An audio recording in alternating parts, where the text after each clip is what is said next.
Hello welcome back to my YouTube channel Rajendra smart learning. तो आज video पिला आमे पढ़िबा 10th क्लास लाइफ साइंस रो फर्स्ट चैप्टर पोषण रो मनीषर पाकतंत्र पढ़िबा। ठीक अछि, ऑलरेडी मु पोषण रो दुईटा वीडियो पोस्ट कर सारछि, जो माने भी देखिनो जाई के देखि दबो एवं जो माने नुवा कर आसो मो चैनल को सब्सक्राइब निहाती भाबरे करिवो।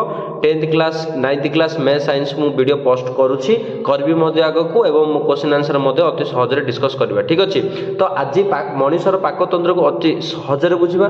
जो माने भी करी आस वीडियो को धैर्य सहित देखिबो, मु गोटे गोटे करी लाइन बाय लाइन पढ़ेबी एवं बुझेबी मध्ये जहा आगुरु बुझिनो निहाती भाबरे बुझी परिबो। ठीक अछि, चलो आज देखिबा मनीषर पाकतंत्र। ठीक अछि, देखो पिले मु गोटे गोटे लाइन बाय लाइन पढ़ेकी जिबी एवं जहाँ डाउट्स रहइबो कमेंट बॉक्स मध्ये कहि परिबे, किछ असुविधा नै। मनीषर पाकतंत्र डाइजेस्टिव सिस्टम ऑफ मैन बोली आमे कहूचे सेटा को। ठीक अछि, हमर हजम प्रक्रिया जदि ठीक नाही ताहले आमे केते कोन खाइले भी पिले हमर देह रे लागिबोनी किमा हम शरीर को कोन पहुंचीबोनी, माने हम शरीर जो कोष अछि ता पाखु पहुंचेबो पडियो ना नै खाद्य पोषक पदार्थ, तो सेइ गुडा को पहुंचीबोनी। फलस्वरूप आमे कोन हबा ना हम शरीर रो कोन हो जिवो रोगग्रस्त हो जिवो बा खराब हो जिवो बोली कहि परिया। तेनु करी आमे मनीषर पाकतंत्र बा डाइजेस्टिव सिस्टम को संपूर्ण भाव में बुझिले ही आमे हमर दैनिक जीवन रे मध्ये लगाई पारे ना कि भल मार्क खाली आनी पारे 10th क्लास रे। ठीक अछि, तो आज सहज रे बुझिबा। तम बही रे जा अछि मु लाइन बाय लाइन बुझेबी। ठीक अछि, देखो आमे खाउदे फर्स्ट पढिबा। आमे खाउदेबा खाद्य समूह सीधा सड़क कोष द्वारा व्यवहृत होई पारे नाही। आमे जहा भी खाउचे, आलू खाउचे, भात खाउचे, डाली खाउचे, जहा भी क्षीर मांस अंडा जहा भी खाउचे, से गुडा कोन डायरेक्ट जाई कि कोन लागुची कि माने सेल रे पहुंचु कि ना, सेटा डिफरेंट स्टेजेस रे सरलीकृत हेई कि ही से कौन हुए ना जाइए कोष पाखे पहुंचे। ठीक अच्छे, तेणुक सीधा सड़क कोष केबे भी नहीं पारिबो नाही। यह प्रथमे आमर पाकतंत्र द्वारा सरलीकृत होई शोषण उपयोगी खाद्य परिणत हुए। एक कथाटा बुझिबाकू पड़िबो। पाकतंत्र द्वारा से जाए, पाकतंत्र आमर विभिन्न प्रकार। देखो पाकतंत्रटा आमर कोउट स्टार्ट हो जदि आमे कहिबा, पाकतंत्र आमर पार्टी रु स्टार्ट होची, बुझि पारलो ना। तो ए एंटायर जिंसटा होची आमर पिले पाकतंत्र। ए पाकतंत्र द्वारा ही आम खाद्य सरलीकृत हबो। सरलीकृत होई से कौन हुए ना शोषण उपयोगी खाद्य परिणत हुए। शोषण उपयोगी खाद्य परिणत हुए अर्थात ना से रक्त रे जाई मिसिबा को से कौन हबो ना सक्षम हबो। जो खाद्यटा आमे खाउचे से सरलीकृत हबो, माने पूरा क्षुद्रतर होई जिवो, बुझिबा सेटा को अछि सरलतर। देन सरलीकृत हेई कि से ब्लड रे जाई कि मिसिबो, तो सेटा को आमे कहउचे ना कोन शोषण उपयोगी खाद्य रे से परिणत हबो। ताहले जाइकी हला एवं से कहि देखो शोषण उपयोगी खाद्य परिणत हबो, ताहले जाइकी से रक्त रे मिसिबो, बुझि परछ ना नै। तो से स्टेजेस रे ही से आमे कहि परिया खाद्य हमर जाइके यूज होई परिबो, नचेत आमे डायरेक्ट खाद्य केबे करि परिबा नाही। देखो एहा को हजम बा जीर्ण कहि थाउ, परिपाक बा हजम बोली कहि थाउ। जेते बेले आमे पिले खाद्य खाउछे, बुझि परछ ना नै, आमे खाद्य खाइला परे जेते बेले से खाद्य जाइकी आमर रक्त रे मिसुची, ताहले आमे कहउचे आम खाद्यटा कोन हो गला ना हजम हैला बा जीर्ण हैला बोली कहउचे, बुझि परछ। अदरकारी अंश मल रूपे शरीर रु निष्कासित होई थाए। आउ जब बळका खाद्य बा अदरकारी जोडा कि आवश्यक नाही, जो गुडा हैला आम शरीर को हैला जो गुडा आमर शोषण हेई परिबो नाही, से गुडा आम मल द्वार देइकी, देखो मल द्वार देइकी हैला कहि परिया निष्कासित होई थाए। ठीक अछि, आमर पाकतंत्र पाकनली और पाक ग्रंथि को नहीं गठित। जदि आमको पचरा हबो जे मनीषर पाकतंत्र काहाकू नहीं गठित, देखो आमर पाकतंत्र पाकनली और पाक ग्रंथि को नहीं गठित बोली कहिछि से हैला। पाकनली और पाक ग्रंथि दीटा आमर अछि, नली गुडा अछि देखि परथुओ हैला। तो नली अछि हैला, एगुडा नली पाकनली को हबो। ग्रंथि माने विभिन्न प्रकार ग्रंथि, जेमिति एटा देखो लिखा हिछि यकृत गुडे ग्रंथि हबो, बुझिला। आग्नाशय एटा गुडे ग्रंथि हैला। ग्रंथि माने गुडा ग्रंथि टाइप रो, जिंदि आमे कहउचे ओडिया रे एगुडे एटा गुडे गंठिटा, एटा गुडे माने पूरा ये नली ता भितर किछि फंपा नथिबो हैला, सेटा हबो ग्रंथि। निदा जिंसटा हैला ग्रंथि बोली कहबो, बुझि परछ ना नै, ग्लैंड बोली कहबो। ठीक अछि, तो हमर टोटल हजम प्रक्रिया रा नली आ ग्रंथि द्वारा अछि। ठीक अछि, एटा से कहिछि पाक नली आ पाक ग्रंथि, बुझि परछ। एबे वर्तमान गोटे गोटे करी पढिबा। पाक नली आगे पढिबा। ठीक अछि, पाक नली रे ଆମର ଷ୍ଟାର୍ଟିଂ ରୁ ଯୋଉଟା ଅଛି ପିଲେ ସେଟା କହୁଛନ୍ତି ପାକ ନଳୀ ହେଲା। ଦେଖ ପଢି ପଢି ଯିବା ଏଲିମେଣ୍ଟାରୀ କେନାଲ ପାକ ନଳୀଟା ଏଇଟା ହେଲା, ମାନେ ଏଣ୍ଟାୟାର ଯୋଉ ହେଲା ଏଗୁଡାକୁ କୁହାହଉଛି ଆମର ପାକ ନଳୀ, ସବୁତକୁ କୁହାହବ ନଳୀ ଯେତିକି ଅଛି ଆମ ହଜମ ପ୍ରକ୍ରିୟା କରିବା ପାଇଁ ସେଇଟା ହଉଛି ପାକ ନଳୀ।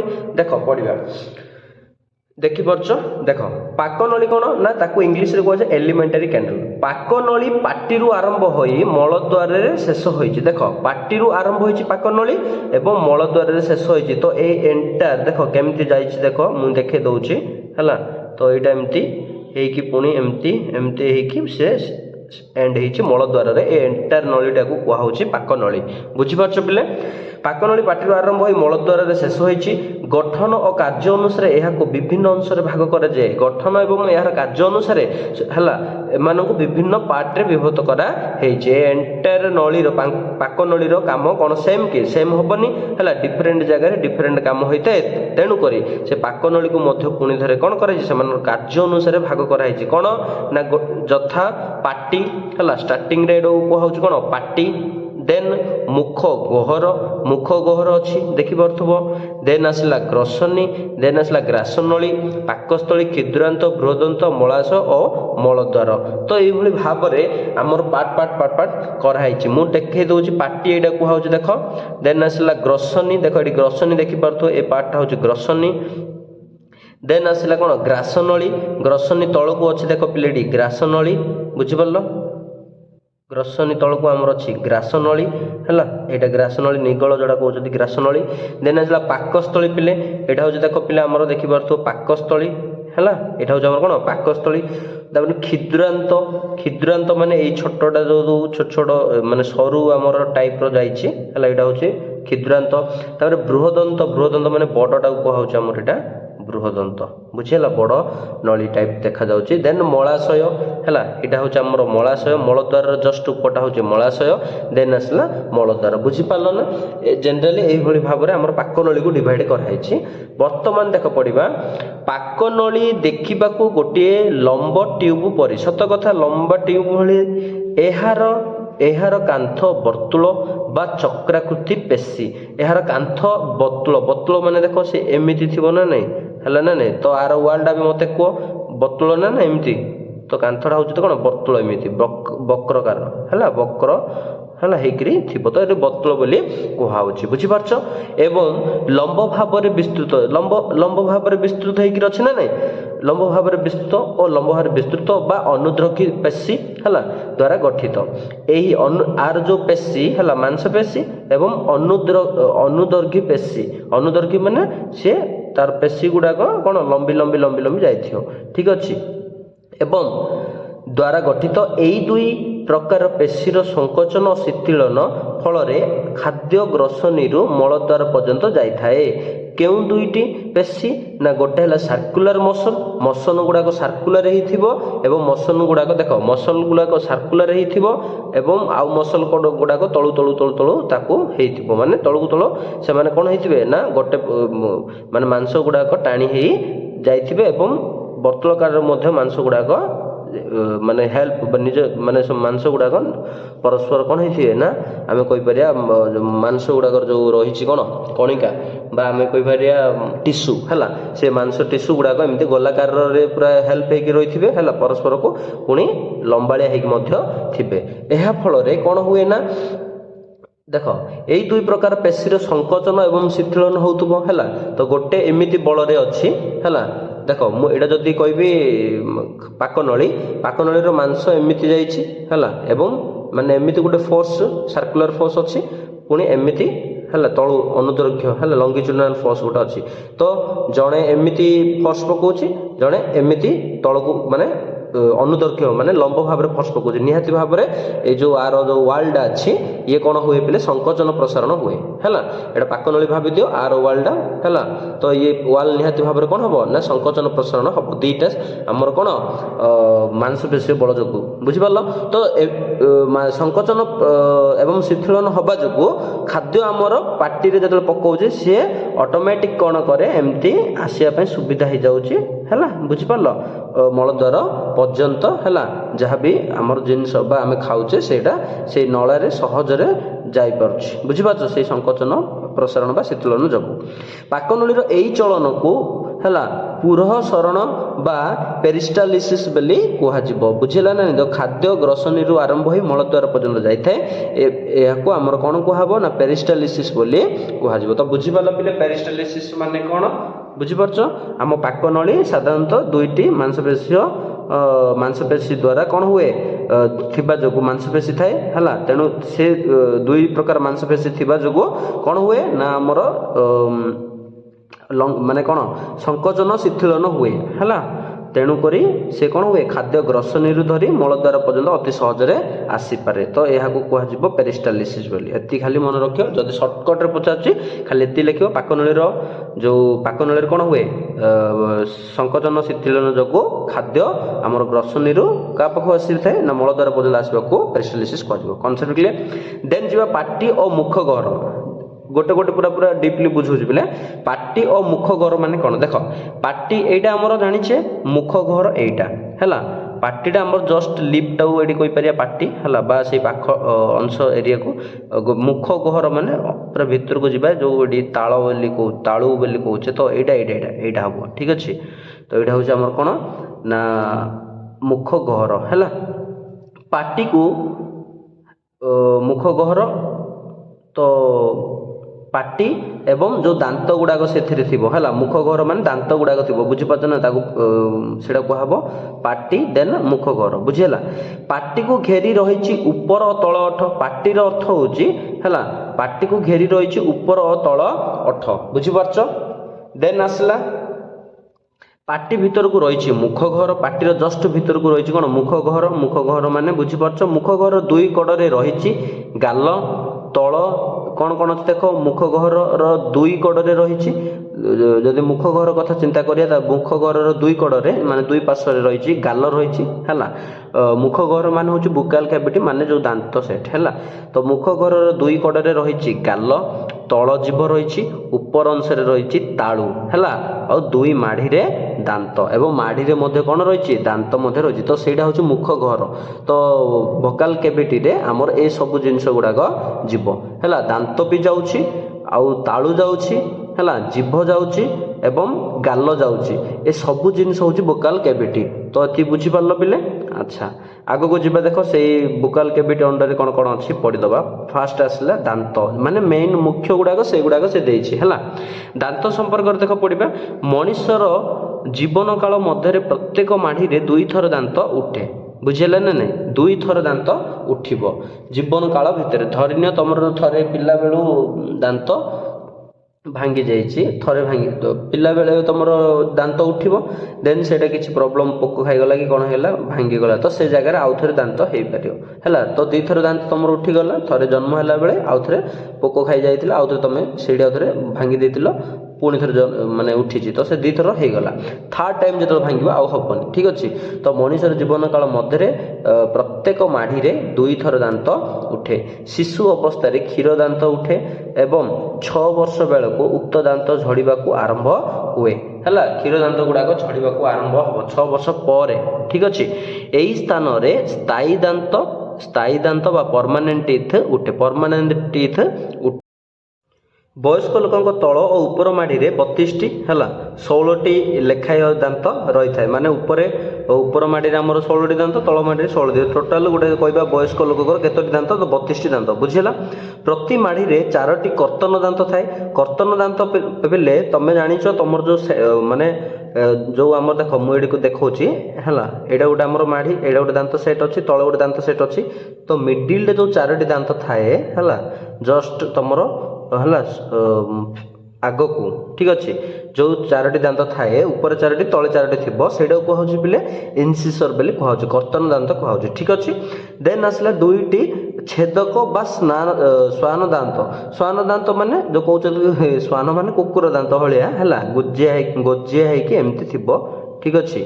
ତ ମୁଁ ପେନ୍ରେ କରିଦେଉଛି, ଏମିତି ଗୋଜିଆ ହେଇକି ଥିବ ପିଲା, ଏପଟେ ଥିବ ଏପଟେ ମଧ୍ୟ ଥିବ। ତ ଏପଟେ 2ଟା, ଉପର ପଟେ 2ଟା ଥିବ, ଏପଟେ ଗୋଟେ ଏପଟେ ହେଇକି, ଦେନ୍ ତଳ ପଟେ ମଧ୍ୟ ଏମିତି 2ଟା ଥିବ। ବୁଝିହେଲା? ତ ଟୋଟାଲ ଏମିତି चारोटी दुईटी छेदक बा स्नान दांत है तो से जो कहला दुईटी छेदक बा स्नान दांत मैंने एटा गोटे माटी कथा कहूँ तो ऊपर दुईटी तले दुईटी टोटाल चारोटी कौन हो गला श्वान दांत हो गला देन चारोटी चर्बण दांत माने एटी पुणी चर्बण दांत थी बुझेगा ताको इंग्लीश रे कहती आमर प्री मोलार है आउ आमर श्वान दांत को कहब कैनिन है जो कुकुर दांत बोले आम कहे से गोजिया से गोजिया दांत जस्ट साइड रे आमर से कौन कही ना चारोटी चर्बण दांत है चारोटी चर्बण दांत मीन्स देख एटी दीटा थी एटी दीटा थी ठीक हो गला चारोटी हो गला सेमती तल माड़ी एमती दीटा दीटा थी चर्बण दांत प्री मोलार बोली कहे देन आसला छटी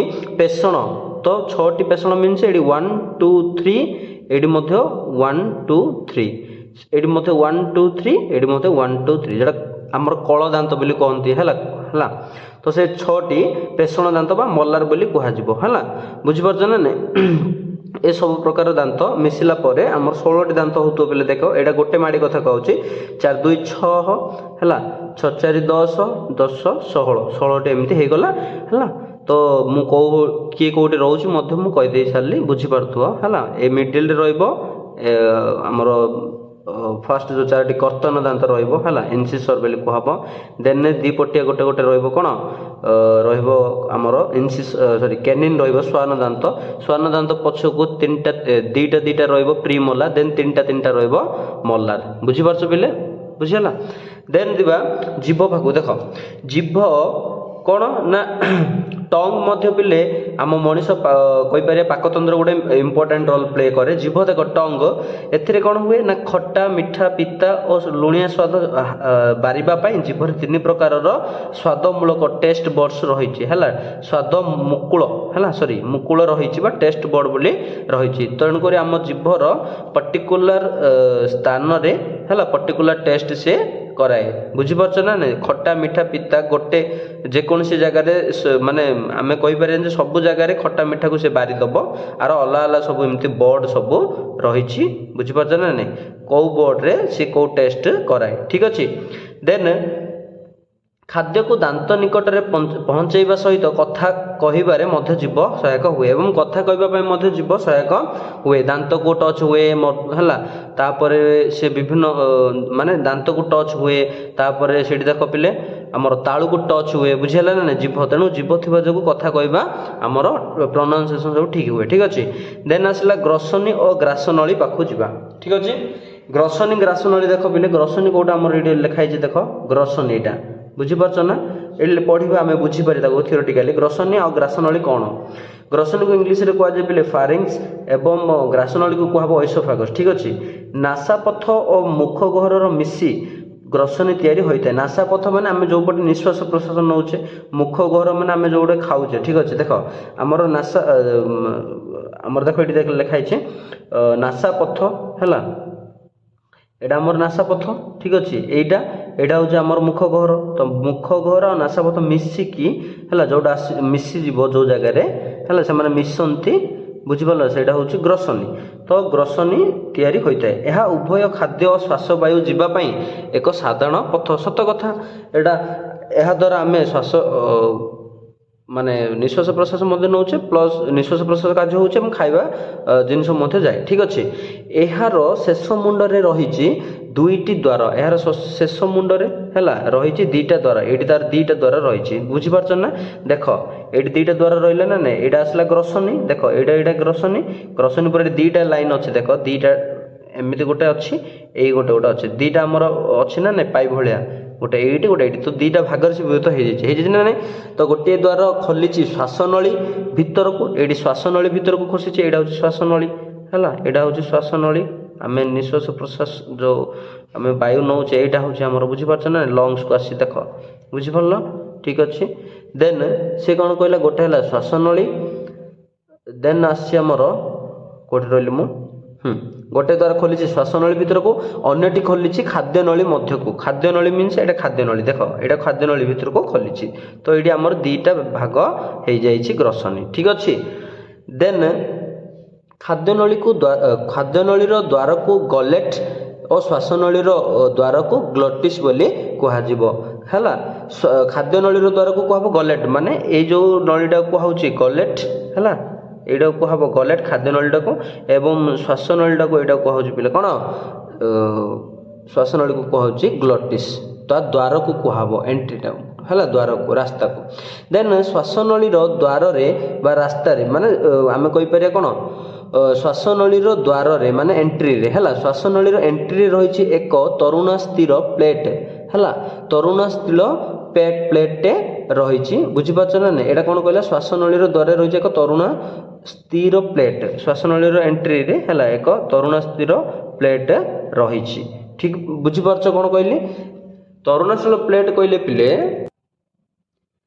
देख से कौन कहला श्वासनळीर द्वारा रही एक तरुणा स्थिर प्लेट, यार माने हूँ देख ये तापर लिखाई यही प्लेट को अधिजिना प्लेट कहब है। तरुणा स्थिर प्लेट को अधिजिना प्लेट कहब बा एपिग्लोटिस कह। यार काम देख कौन लिखी, खाद्य गिळिबा समय अधिजिना द्वारा श्वासनळीर द्वारा बंद रमें जिते खाद्य खाऊचे है, खाद्य खाइले पाटी द्वारा मुख घर द्वारा खाद्य खाइला पर से ग्रसनी देकी आसो। तो ये आमर दीटा नला अच्छी ना, गोटे श्वासनळी आ गोटे आमर अच्छी कौन खाद्य नळी अच्छी। हेले से खाद्य खाइबा जदि आमर खाद्य नळी रे जाइकी ही पहुँचले आम से खाद्य हजम करिपारिया। जदि से मनकर पलैब श्वासनळी देकी बुझेला ना नहीं, तो ये जाइए कौन फुसफुस रे से कौन कर श्वासनळी रे जाई से कौन खाद्य हजम हम कि पाकस्थली को आसबार अच्छे ना ये आसबार अच्छे। तेणुक यहीटा कौन हुए ना, आम जो खाद्य खाऊचे श्वासनळी कौन हम बंद करने जड़े थबार अच्छी। आम जो खाद्यटा से एपटे देकी जाऊँ ग्रसनी देकी जाऊँ, ठीक अच्छे।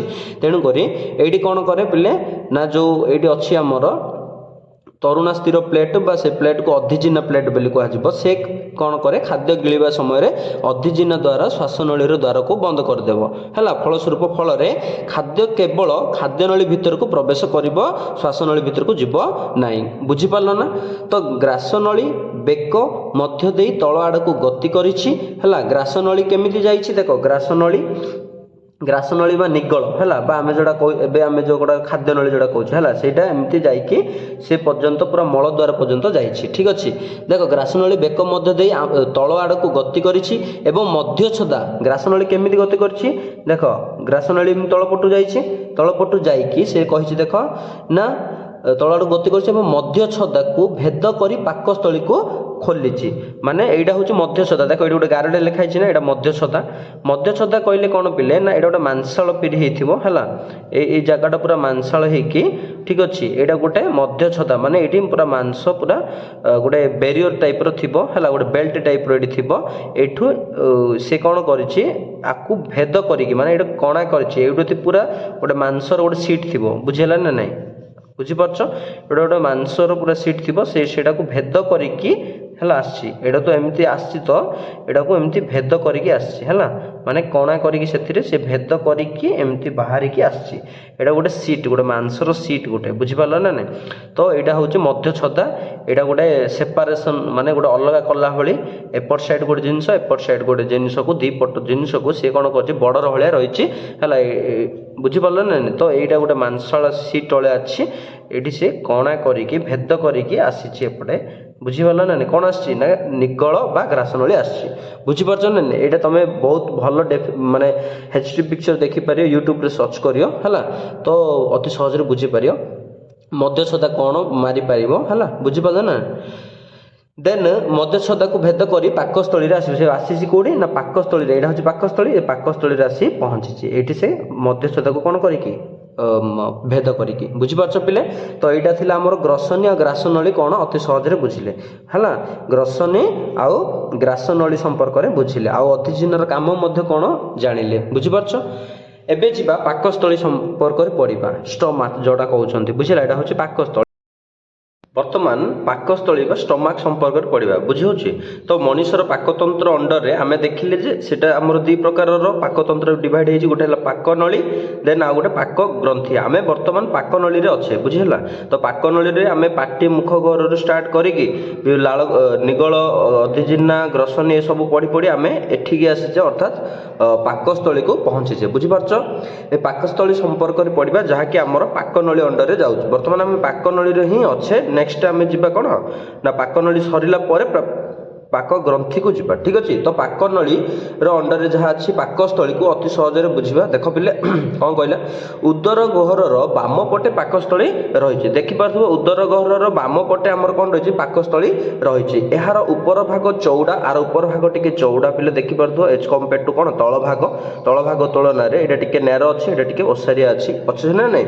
तो से कही उपर भाग चौड़ा और तल भाग कम ओसारिया बोली कही कम ओसारिया तल भाग देखिपे कम ओसारिया उपर अंश हृत्पिंड निकट में भाग को कार्डियक स्टमक बोली कहजिबो हैला।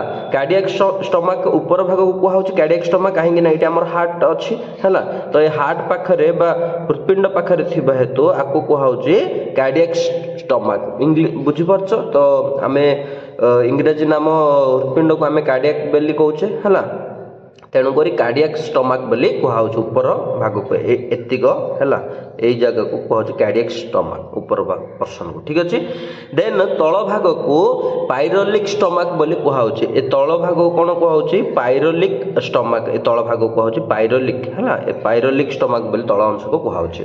पाइरोलिक स्टमक शेष रे थिबा मुद्रिका आकारर मांसपेशी बा अवरोध को पाइरोलिक स्पिंटर हैला बोली कहा जाए। माने से कहूँ जे एटा हम पाइरोलिक अच्छी है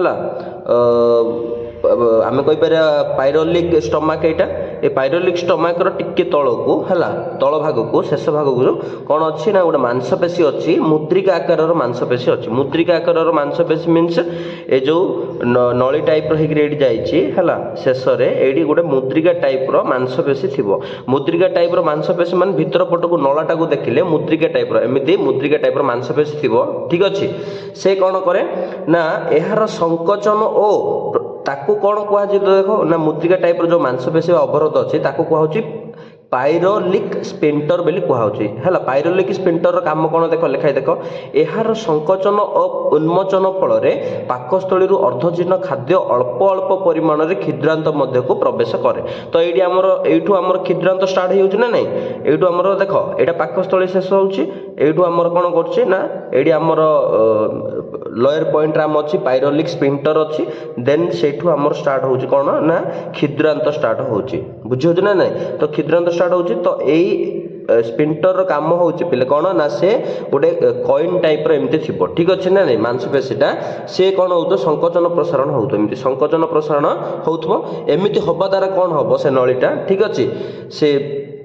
से कौन कर संकोचन प्रसारण फल पाकस्थली जो अर्धजीर्ण खाद्य ये केते खाद्य अर्धजीर्ण हो संपूर्ण जीर्ण हो न तो अर्धजीर्ण खाद्य गुड़ाक से कौन कर ना ये संकोचन प्रसारण है टिके टिके करी क्षुद्रांत को छाड़ बुझीपार ना ये कनसेप्टा निहाती भाव में बुझीपार है।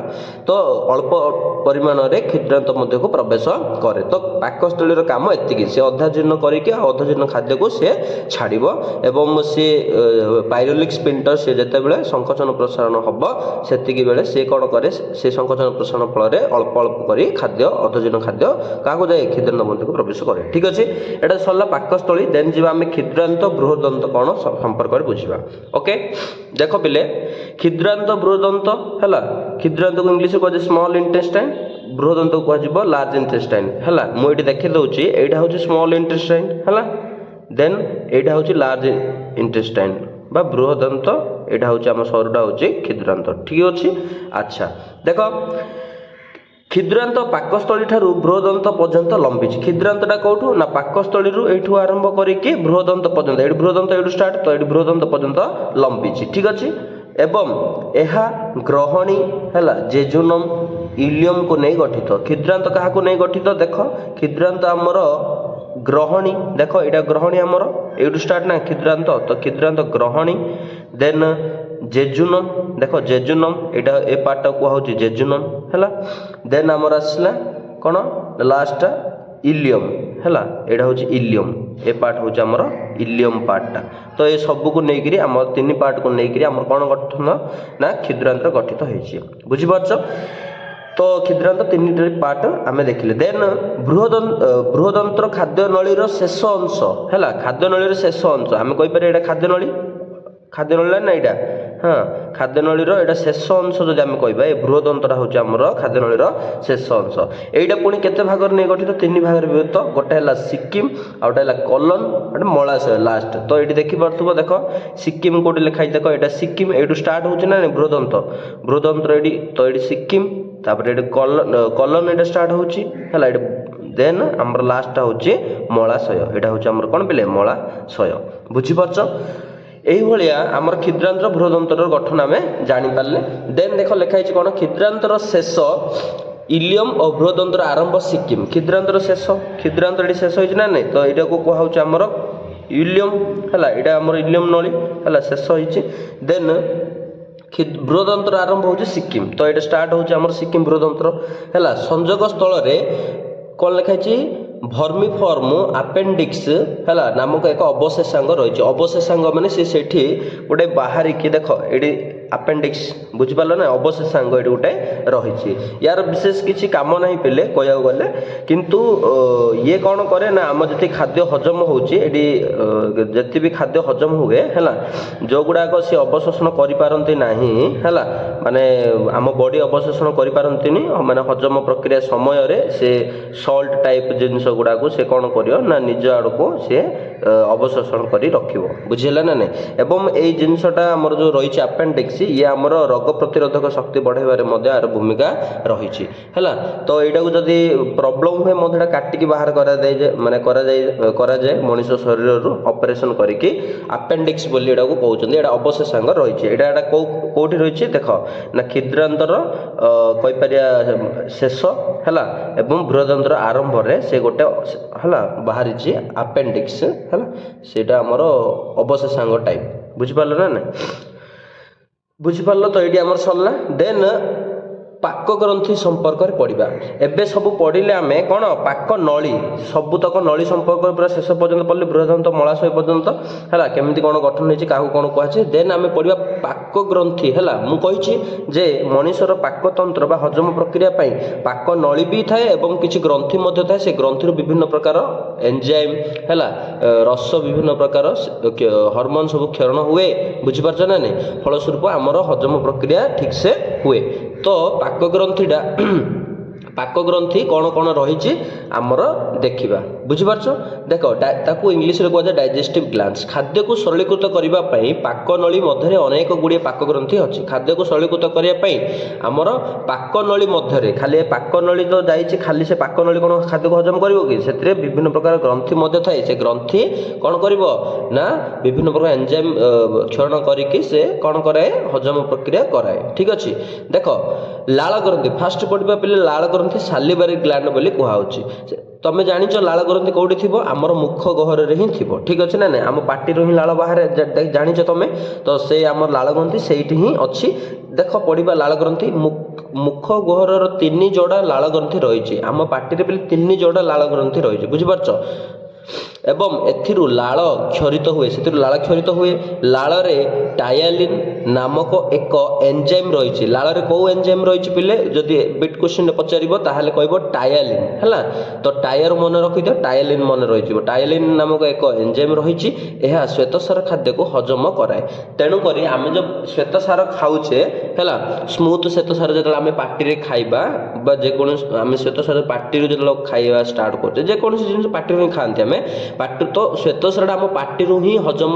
हवा स्टार्ट कर दिए कहीं लाल रे आमर अच्छी कौन पे टायलिन अच्छी टायलिन श्वेतसार जातीय खाद्य को हजम कराई थाए बुझीपार ना अच्छा देन जीवा जठर ग्रंथि है गैस्ट्रिक ग्लैंड बोली कहुच्छी तो यहाँ लाल ग्रंथि आम जान तापर जीवा जठर ग्रंथि बा गैस्ट्रिक ग्लैंड है कौन गैस्ट्रिक ग्लैंड ना यही ग्रंथि क्षरित होउथुबा रस को पाचक रस बोली कहुए यहाँ हूँ पाचक रस है गैस्ट्रिक जूस बोली कहुच्छी ए लवणाम्ल HCl सहित पेप्सिन आउ लाइपेज एंजाइम रही ये जो गैस्ट्रिक ग्लैंड है आमर निर्गत हुए आमर पाकस्थली हुए है सी कौन करे शुण पिले ना यही जो गैस सॉरी ये जो ग्लैंडटा आमर से लवणाम्ल दिए HCl है हजम करने एसिड आम दरकार पड़ी से लवणाम्ल दिए HCl हाइड्रोक्लोराइड एसिड सहित पेप्सिन और लाइपेज नामक एंजाइम मध्य दिए दुईटा एंजाइम मध्य दिए पेप्सिन आउ कौन पिले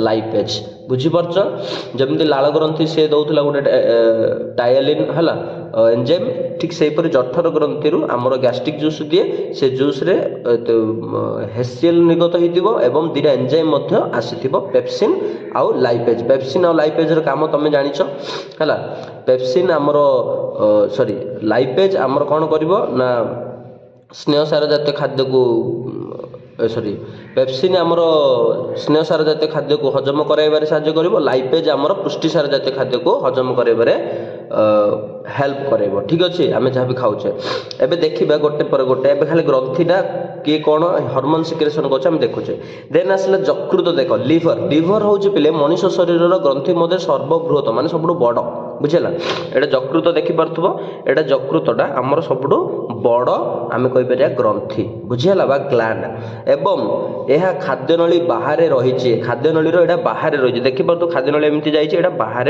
रही ओके एथिरु क्षरित पित्त है नली द्वारा ग्रहणी मध्य को प्रवेश करे एथिरु कौ रस बाहर ना बाइल जूस बा पित्त रस बाहर बुझीपारच यकृत रु पित्त रस बाहर ए पित्त रस कौन करे ना ग्रहणी देकी नली द्वारा ग्रहणी मध्य को प्रवेश करे से गोटे नली द्वारा से ये ग्रहणी मध्य को प्रवेश करे यहाँ हूँ आम ग्रहणी है यहाँ हूँ आमर ग्रहणी मध्य को प्रवेश करे माने ग्रहणी माने यहाँ आमर जो रहा पाकस्थली है पाकस्थली स्टमाक जस्ट तलटा हूँ आम ग्रहणी है तो से ग्रहणी मध्य को डायरेक्ट एंटर कर पाकस्थली मध्य को नहीं ग्रहणी को एंटर कर सेटा एपटे स्मॉल इंटेस्टाइन को आसीज बुझीगला कौटा बाइल जूसटा मन रखिल बुझीपार तो यकृत कौन रिलीज करे बाइल जूस रिलीज करे देन अग्नाशय है अग्नाशय माने पानक्रियाज यह एक मिश्रित ग्रंथि यहाँ गोटे मिश्रित ग्रंथि है मिक्सड ग्लैंड यह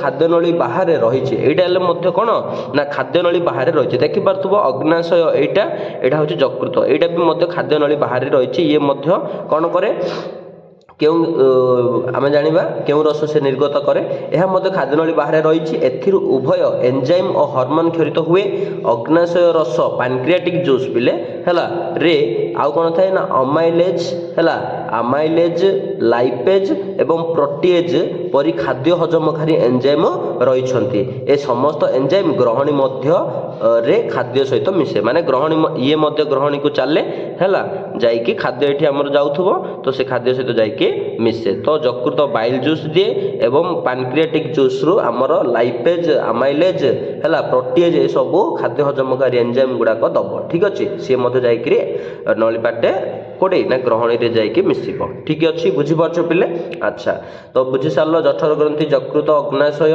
कौन कौन एंजाइम आमर दियंती देन जीवा आंतरिक ग्रंथि इंटेंशनल ग्लैंड बोली कहब इंटेंशनल ग्लैंड बोली कहब आंतरिक ग्रंथि कौन ना क्षुद्रांतर थिबा आंतरिक ग्रंथि गुड़ी करू आंतरिक रस क्षरित हुए ए क्षुद्रांतर मध्य आमर ग्रंथि अच्छी पिले जहाँ आम जानी पारुने किंतु सेथिरे एक प्रकार ग्रंथि अच्छी सेटा कहब आंतरिक ग्रंथि सेथुरु मध्य कौन हुए ना आंतरिक रस बाहर एई रस रे थिबा विभिन्न प्रकार एंजाइम हजम क्रिया शेष करते कहीं ना आमर पाकस्थली रे सब हजम हुएनि हैला एठी आमर माने इंटेस्टाइन को से खाद्य आसब अधजीर्ण खाद्य सेठी मध्य हब ठीक अच्छे ना नहीं तेणुक सेठी किसी हजम क्रिया संपन्न करने आमर एंजाइम निर्गत होती से कौ ग्रंथि दिए आंतरिक ग्रंथि बुझीपार थर देन जी पाचन क्रिया तो ये सब ओभराली आम क्या विषय पढ़ले ना देख पाकनली संपर्क पढ़ले एवं पाक ग्रंथि मध्य कौन कौन अच्छी संपर्क पढ़ले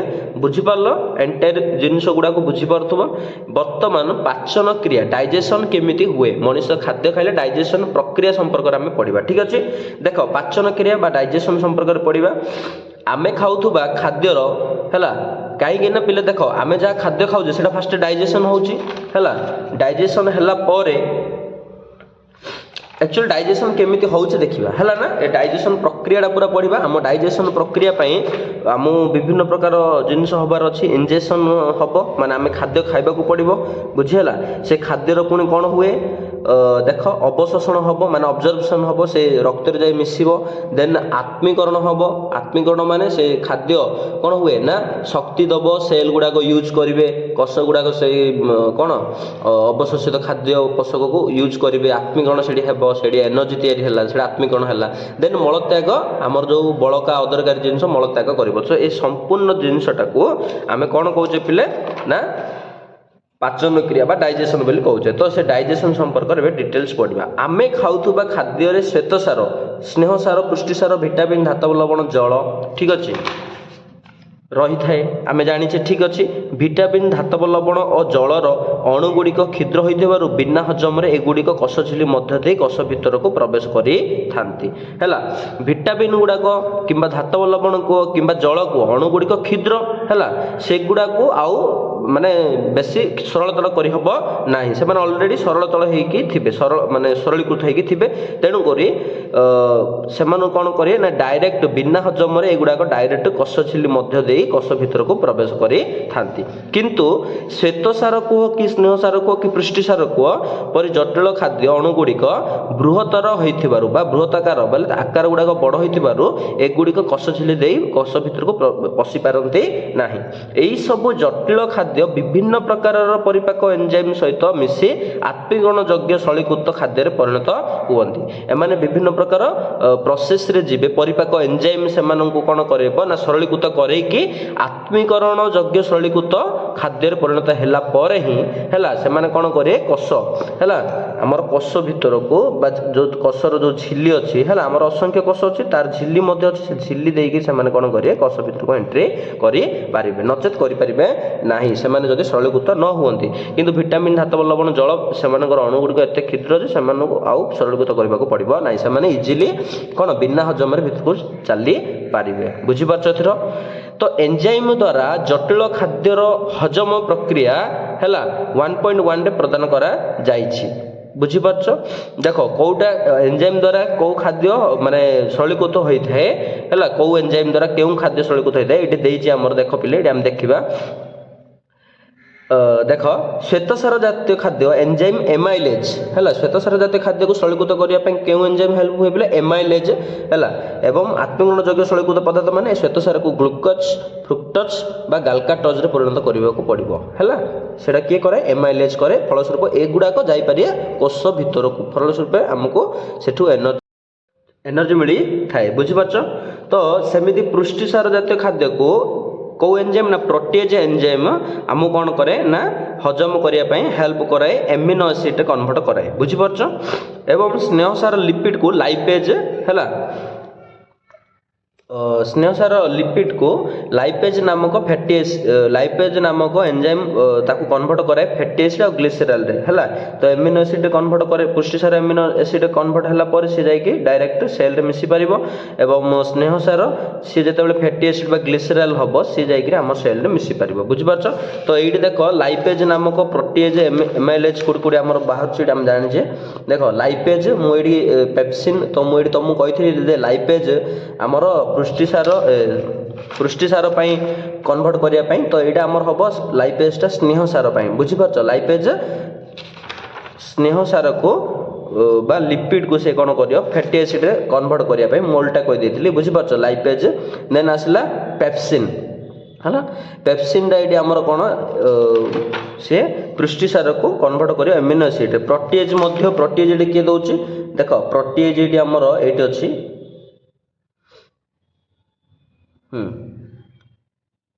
लाइपेज आग्नेशय भी दौर यकृत जठर ग्रंथि दौर एवं आमाइलेज प्रोटीज देख आमाइलेज आमर श्वेतसार है कन्वर्ट कर श्वेतसार बृहताकार खाद्य को पोषक पदार्थ को सरलतर करने एवं स्नेह पुष्टिसार को प्रोटीज बुझिपार प्रोटीज देख किए दौर ना अग्नाशय पानक्रियाटिक जूस दौर से ठीक अच्छे तो बुझीपार आमर केमती खाद्य को एंजाइम मान उपस्थिति रे आत्मीकरण योग्य सरलीकृत खाद्य होउची एवं कौ रूप में होउची बुझीपार देन देख एंजाइम द्वारा जटिल खाद्यर हजम प्रक्रिया 1.1 प्रदान कर सरला खाद्य हजमर विभिन्न प्रक्रिया गुड़िक ଖାଦ୍ୟ ହଜମ ହେବା ପାଇଁ ଆମର କ'ଣ କ'ଣ ପ୍ରକ୍ରିୟା ରହିଛି ନା ଖାଦ୍ୟ ଗ୍ରହଣ ଇଞ୍ଜେକ୍ସନ୍ ବୋଲି କୁହାଯାଉଛି, ମାନେ ପ୍ରଥମେ ଆମେ ଖାଦ୍ୟ ଗ୍ରହଣ କରିବାକୁ ପଡ଼ିବ ହଜମ କରିବା ପାଇଁ, ବୁଝିହେଲା। ଦେନ୍ ପାକକ୍ରିୟା ହେଲା, ମାନେ ଡାଇଜେସନ୍ ହୁଏ, ମାନେ ସେ ଖାଦ୍ୟର ଡାଇଜେସନ୍ ହେବ, ହଜମ କ୍ରିୟା ହେବ ଏବଂ ଅବଶୋଷଣ ହେବ। ଅବଜର୍ପସନ୍ ମାନେ ମୁଁ କହିଥିଲି ସେ ଖାଦ୍ୟ ପଦାର୍ଥ ଡାଇଜେସନ୍ ହେଲା ପରେ ଶରୀରଗତ ହେଲା ପରେ ସେ ତାର କଣିକା ଗୁଡ଼ିକ ଯାଇକି ଅବଜର୍ପସନ୍ ହେବେ, ମାନେ ସେ ରକ୍ତରେ ଯାଇ ମିଶିବେ, ସେଇଟା ହେଉଛି ଅବଶୋଷଣ, ବୁଝିହେଲା। ଦେନ୍ ଆତ୍ମୀକରଣ ହେବେ। ଆତ୍ମୀକରଣ ମାନେ ସେମାନେ ଯାଇକି କ'ଣ କରିବେ ନା ରକ୍ତରେ ମିଶିଲା ପରେ ରକ୍ତ ନେଇକି ସେଲ୍ ପାଖରେ ପହଞ୍ଚେଇବ ବା କୋଷ ପାଖରେ ସେଇଗୁଡ଼ାକୁ ପହଞ୍ଚେଇବ ଏବଂ ସେ କୋଷ ତାକୁ ରିସିଭ୍ କରିବ, ମାନେ ଗ୍ରହଣ କରିବ, ହେଲା। ଗ୍ରହଣ କରି ସେଥିରୁ କ'ଣ କରିବ ସେ ନା ଶକ୍ତି ଉତ୍ପନ୍ନ କରିବ, ସେଇଟାକୁ ହେଉଛି ଆମର ଆତ୍ମୀକରଣରେ ଲାଗିଲା, ଠିକ୍ ଅଛି, ଆତ୍ମୀକରଣ ହେଲା। ଦେନ୍ କିଛି ଯେଉଁଗୁଡ଼ାକ ସେଲ୍ରେ ଲାଗିଲେ ଆତ୍ମୀକରଣ ହେଇଗଲେ ଏବଂ ଯେଉଁଗୁଡ଼ାକ ସେଲ୍ ନେଇପାରୁନି, ହେଲା, ତ ବଳକା ଗୁଡ଼ାକ ଅଦରକାରୀ ଗୁଡ଼ାକ ସେ ମଳତ୍ୟାଗ ଦେଇକି ବାହାରିଯିବେ, ସେଇଟା ହେଉଛି ଇଜେକ୍ସନ୍। ତ ଏଇଭଳି ଆମର କ'ଣ କ'ଣ ରହିଲା ଦେଖ, ଖାଦ୍ୟ ଗ୍ରହଣ ଇଞ୍ଜେକ୍ସନ୍, ଡାଇଜେସନ୍ ହେଲା, ଆବଜର୍ପସନ୍, ଆତ୍ମୀକରଣ ମାନେ ଏସିମିଲେସନ୍ ଆଉ ମଳତ୍ୟାଗ, ଏମିତି 1 2 3 4 5 ପାଞ୍ଚଟା ପ୍ରକ୍ରିୟା ହେଲେ ଆମର ହଜମ କ୍ରିୟା ହେଲା ବୋଲି କହିବା, କମ୍ପ୍ଲିଟ୍ ହେଲା, ଠିକ୍ ଅଛି ପିଲେ, ବୁଝିପାରୁଛ। ଦେଖ ବର୍ତ୍ତମାନ ଏବେ ହଜମ କ୍ରିୟା ପାଇଁ ଗୋଟେ ଗୋଟେ କେମିତି ଅଙ୍ଗ ଦେଇକି ହେଉଛି ସେଇଟା ଆମେ ଏବେ ବର୍ତ୍ତମାନ ପଢ଼ିଲା, ହେଲା। ତ ପ୍ରଥମେ ପାକନଳୀ ପଢ଼ିଦେଲେ, କ'ଣ କ'ଣ ଗ୍ରନ୍ଥି ଅଛି ପଢ଼ିଦେଲେ, ଏବେ ବର୍ତ୍ତମାନ ପାକନଳୀ ଆଉ ସେ ଗ୍ରନ୍ଥି କିଭଳି ଭାବରେ ହଜମ କ୍ରିୟାରେ ହେଲ୍ପ କରନ୍ତି ପଢ଼ିବା, ବୁଝିପାରୁଛ। ତ ଆଉ ଟିକେ ଅଳ୍ପ ଅଛି ପିଲେ, ପେସେନ୍ସଫୁଲି ବସ, ଆରାମସେ ବୁଝିଦେବା। ଦେଖ ଖାଦ୍ୟ ଗ୍ରହଣ ଓ ପାକକ୍ରିୟା, ପ୍ରଥମେ ଖାଦ୍ୟ ଗ୍ରହଣ ହେଉଛି ଆହାର ନଳୀର ବିଭିନ୍ନ ଅଂଶରେ ହେଉଥିବା ପାଚନ କ୍ରିୟାର ବିଭିନ୍ନ ପ୍ରକ୍ରିୟା ନିମ୍ନରେ ପ୍ରଦାନ କରାଗଲା। ଦେଖ ମୁଖ ଗହ୍ୱର ଦେଇକି କ'ଣ ହୁଏ, ଆମେ ପାଟି ବାଟେ ଖାଦ୍ୟ ଗ୍ରହଣ କରିଥାଉ ସତ କଥା, ଖାଉଥିବା ଖାଦ୍ୟକୁ ପ୍ରଥମେ ଦାନ୍ତ ଭଲ ଭାବେ ଚର୍ବଣ କରି ଛୋଟ ଛୋଟ ଖଣ୍ଡରେ ପରିଣତ କରେ। ଆମେ ଯେତେବେଳେ ଖାଦ୍ୟ ଖାଉଛେ ପିଲେ, ଆମର ଦାନ୍ତ ଯେଉଁ ଅଛି, ଚର୍ବଣ ଦାନ୍ତ ଅଛି, ବିଭିନ୍ନ ପ୍ରକାର ଦାନ୍ତ ଅଛି, ସେ ଯେଉଁ 32ଟା ଦାନ୍ତ ଅଛି, ସେ 32ଟା ଦାନ୍ତ ସାହାଯ୍ୟରେ ଆମେ ଖାଦ୍ୟକୁ କ'ଣ କରିବା, ଯେତେ ଚାହିଁବା ଗୁଣ୍ଡ କରିପାରିବା, ମାନେ ଛୋଟ ଛୋଟ ଗୁଣ୍ଡ କରିପାରିବା, ସେତେ ଆମକୁ ସୁବିଧା ହେବ ହଜମ କରିବା ପାଇଁ, ଠିକ୍ ଅଛି। ତ ଏଇ ସମୟରେ ଯେତେବେଳେ ଆମେ ଦାନ୍ତରେ ଚୁବାଉଥାଉ ସେତେବେଳେ ଆମର ଲାଳ ଗ୍ରନ୍ଥି ରହିଛି, ହେଲା। ତ ଏଇଠି ଆମର କ'ଣ ଅଛି, ଲାଳ ଗ୍ରନ୍ଥି ରହିଛି ନା ନାଇଁ। ତ ଲାଳ ଗ୍ରନ୍ଥି କ'ଣ କରିବ ଦେଖ, ଲାଳରେ ଥିବା ଟାୟାଲିନ୍, ଜାଣିଛ ଟାୟାଲିନ୍ ଆମର ଅଛି କ'ଣ ଏନ୍ଜାଇମ୍ ଅଛି ଲାଳରେ। ତ ଟାୟାଲିନ୍ ନାମକ ଏନ୍ଜାଇମ୍ ଜଟିଳ ଶ୍ୱେତସାର ଖାଦ୍ୟକୁ ମାଲ୍ଟୋଜ୍ ନାମକ ଦ୍ୱିଶର୍କରାରେ ପରିଣତ କରେ। ସେ ଶ୍ୱେତସାର ଖାଦ୍ୟକୁ ମାଲ୍ଟୋଜ୍ କନଭର୍ଟ କରେ, ବୁଝିହେଲା। ଏଇଟା ଦ୍ୱିଶର୍କରା ବିଶିଷ୍ଟ କ'ଣ ଆମେ କହିପାରିବା ଶ୍ୱେତସାର ଖାଦ୍ୟରେ ପରିଣତ କରାଏ। ଏଠାରେ ଶ୍ୱେତସାର ବ୍ୟତୀତ ଅନ୍ୟ କୌଣସି ଖାଦ୍ୟ ହଜମ ହୁଏ ନାହିଁ। ସବୁବେଳେ ମନେ ରଖିବ ବୋଲେ ପାଟିରେ, ହେଲା, ଆମର କେବଳ ଶ୍ୱେତସାର ଜାତୀୟ ଖାଦ୍ୟ ହିଁ ହଜମ ହେବା ପ୍ରକ୍ରିୟା ଷ୍ଟାର୍ଟ ହୁଏ, କିନ୍ତୁ ଅନ୍ୟ କୌଣସି ଖାଦ୍ୟ ହୁଏ ନାହିଁ, ବୁଝିହେଲା। ଦେନ୍ ଦେଖ ଲେଖା ହେଇଛି ଶ୍ୱେତସାର ଯେତେବେଳେ ଆମେ ଖାଉଛେ ଆମର ଟାୟାଲିନ୍ ହରମୋନ୍ ଆସୁଛି ବା ଏନ୍ଜାଇମ୍ ଆସୁଛି ଆମର ଲାଳ ଗ୍ରନ୍ଥିରୁ, ସେ ଅମ୍ଳୀୟ ପରିବେଶ ଟିକେ ଖଟା ପରିବେଶରେ ରହିକି ସେ ମାଲ୍ଟୋଜ୍ରେ ପରିଣତ କରାଏ। ଆମ ପାଟିର pH ମଧ୍ୟ ପିଲେ ଥାଏ, ହେଲା, ଅମ୍ଳୀୟ ଥାଏ। ସେଇ ଅମ୍ଳୀୟରେ ସେ କ'ଣ କରେ ଏବଂ ଯେଉଁ ଲାଳଟା ଆମର ସିକ୍ରେସନ୍ ହେଉଛି ମଧ୍ୟ ସିଏ ମଧ୍ୟ ଅମ୍ଳୀୟ ପରିବେଶରେ, ମାନେ ତାର ପରିବେଶଟା ମଧ୍ୟ ଅମ୍ଳୀୟ, ବୁଝିହେଲା। ସେ ଅମ୍ଳୀୟ ପରିବେଶରେ ଟାଇଲିନ୍ ଏନ୍ଜାଇମ୍ ଥିବ, ତାକୁ ସେ ଶ୍ୱେତସାରକୁ ମାଲ୍ଟୋଜ୍ରେ ପରିଣତ କରିବ, ବୁଝିପାରିଲ। ଦେନ୍ ନେକ୍ସଟ ଦେଖ, ଏହି ଲାଳରେ ଥିବା ବ୍ୟାକ୍ଟେରିସିଡାଲ୍ ଏନ୍ଜାଇମ୍ ଖାଦ୍ୟରେ ଥିବା ଅନିଷ୍ଟକାରୀ ବୀଜାଣୁମାନଙ୍କୁ ନଷ୍ଟ କରିଦିଅନ୍ତି ଏବଂ ଏହି ଲାଳରେ, ହେଲା, ଯେଉଁ ଲାଳ ବାହାରିବ ଆମର, ହେଲା, ମୁଖ ଘରର ଯେଉଁ ଲାଳ ବାହାରିବ ସେ ଲାଳରେ ଆମର ଗୋଟେ ଏନ୍ଜାଇମ୍ ଥାଏ ବୋଲେ ବ୍ୟାକ୍ଟେରିସିଡାଲ୍ ନାମକ ଏନ୍ଜାଇମ୍ ଅଛି, ସିଏ ଅନିଷ୍ଟକାରୀ ବୀଜାଣୁମାନଙ୍କୁ ନଷ୍ଟ କରିଦେବ ପାଟିରୁ ହିଁ, ବୁଝିପାରିଲ ନା ନାଇଁ। ଏହି କାରଣରୁ ସ୍ତନ୍ୟପାୟୀ ପ୍ରାଣୀମାନେ ଜିଭ ଦ୍ୱାରା ଚାଟି ଚାଟି ନିଜ ଶରୀରରେ ହେଉଥିବା କ୍ଷତ ଗୁଡ଼ିକୁ ଭଲ କରିଥାନ୍ତି। ତେଣୁକରି ଏଇ ବ୍ୟାକ୍ଟେରିଆ ଥିବା ଯୋଗୁଁ ହିଁ ଆମେ ଜାଣିଛ, ମାନେ ଆମର ମାଆ ମାନେ କହିବେ କି ବାପା ଯିଏ ବି ବଡ଼ର ବୟସ, ଆମେ ସ୍କୁଲ ଯିବା ନ ଆଗରୁ, ମାନେ ହାଇସ୍କୁଲ ନ ପଢ଼ିବା ପୂର୍ବରୁ ତମମାନେ ଜାଣୁଥିବ, ଘରେ କହିବେ ଯେ ତୋ ମୁହଁରେ ଟିକେ ଏଠି କ'ଣ ଗରମ ଘା ହେଇଯାଇଛି କି ବ୍ରଣ ଟାଇପ୍ ହେଇଯାଇଛି, ତୁ ଗୋଟେ କାମ କରେ, ସକାଳୁ ଉଠିକି କ'ଣ କରୁ ନା ତୋର ଛେପ ବାହାର କରିକି ସେ ଜାଗାରେ ଲଗେଇଦେବୁ, ଭଲ ହେଇଯିବ ବୋଲି କହୁଛନ୍ତି। କାହିଁକି ନା ସେଇ ଯେଉଁ ସକାଳୁ ଆମର ରାତି ଯାକ ସେଇ ଲାଳଟା ଆମର ବା ସେଇ ବ୍ୟାକ୍ଟେରିସିଡାଲ୍ ଏନ୍ଜାଇମ୍ଟା ରାତି ଯାକ ଆମର ବାହାରିକି କ'ଣ ହେଇଥିବ, ଅଧିକା ପରିମାଣରେ ଥିବ ନା ନାହିଁ।